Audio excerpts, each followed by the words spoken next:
Hi everyone. So today we'll see how to create a collection in Postman. So collection is nothing like you can create one folder where you can maintain your all test cases into the particular folder. Okay, let's assume this is one folder, collection folder, where we will be writing n number of tests here, like a get method, post method, put method. You can keep one by one. So you can run as a sequence manner. When you go for a collection runner, you will be getting option to run all the test case in the sequence manner. Like this is one, this is two, right? So this is three and this is 4. So it will run one by one. So we'll go to Postman now and we'll create one collection. Okay. So how to create a collection is here you can see the option for create collection. Okay. So you just keep name as a any name if you want. Okay. Simply click on the create button. So now you can see here my collection is created, right? So now what I can do, I can create one on get method or any method, right? So I will be copying the get method from like any endpoint you can take, like going to the Google sample API endpoints. So this one is good one actually, where I mean so many people use our testing. So I will take this endpoint, okay, and I will give it to here, and I have to save this one. So you have to save like this, and you can name it like a test one, right? And you have to scroll down. You have to select your particular collection folder here and save it. So now you can see expand this button, click on this collection folder. You will see the test is here, right? So the same way, I will create one more method. Okay, again, I will save this by the name of test2. Okay, I will save, I'm saving to the same folder, right?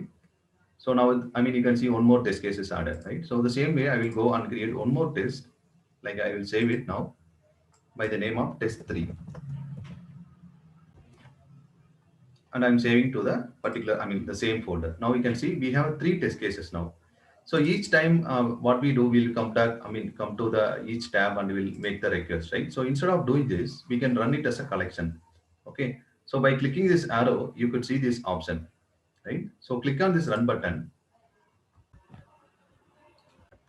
Now you can see this collection runner window will open. Okay, so here you can see test one, test two, test three, right? So you can run as a collection now. So what happens? It will automatically run all the requests. Okay, so you can, I mean, you can run one more time by clicking on the retry option. Okay, so now you can export this results. This will export as a JSON results only. Okay, now you can see this is supported by the JSON thing. Okay, so now again we'll go for run option. So always make sure the Postman collection, right? So it will go by the order that you have created in the file, right? So it will go by test one, two, three. This is the order, sequential order. It will go. Okay. So this is a run order you can see. So this is a run order like a one, two, three, right? So if you want to change the run order, you can simply drag this like this. Okay. Now what happens? Test three will run first, and test one will be second time. Test two will be the last time. Okay. So now I will run this collection. You can see the test 3 is running first, right? So this is how we can rearrange, but the same thing we can control in the flow also. Like, so for example, I want to execute the test 1. After that, I want to execute test 3. Then I have to go for a test 3, 2, right? So I mean, so this is in the order, right? So 1, 2, this is 3, and this is 4, right? So by default, Postman will go by this order only, 1, 2, 3, right? So for some reason or from some scenario, we have to control this flow, right? So I mean, after test case 1, I want to run the test case 3, right? After test case 3, I want to run the test case 2. After 2, I want to run the 4, right? So we can control this as well, I mean, in the flow also, right? So instead of rearranging the things here, so we were rearranging this run order option here, right? So we were we have to did some drag and drop here, and I mean, we have changed the run order, right? So instead of doing this in the manually, you can control in the flow also. So that we'll see in my next video how to control the, I mean, how to build the workflow automatically. Okay. So now, so you can, I mean, you can change the iteration if you want to run iteration two. So if you update as a 2, which means it will run 2 times. Now you can see. So this is iteration 1 and this is iteration 2, right? So I mean, all the requests it went to 2 times, right? 1, 2, 3, 1, 2, 3. So this is how we create collection. So when it come useful, like so you have to like a travel of 1 to 10, right? So one is on endpoint, 2, 3, 4, 5, something we have like around more than 5 or 10 you can keep, and you can run it as a collection, right? So for example, you are creating one post method, right? That you have to use in the second method. I mean, get or put or patch or delete. You can keep it in the order and you can go for a collection runner. Okay. And you can simply export this collection, like share as a collection and get a public link, right? So click on this get public link. You will be getting one link. Okay. This one you can, simply share with any your team members, teammates, right? So they can easily import option. I mean, going to the import option where they can find the link and they have to simply paste this link. I mean, not this one. So where we have exported, right? So you have to copy this link and you can simply go to the import option where you will find link option, right? So simply paste that link, click on continue.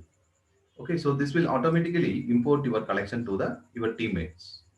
Okay, so they can import and they can run it. So when you click on import, it will automatically import.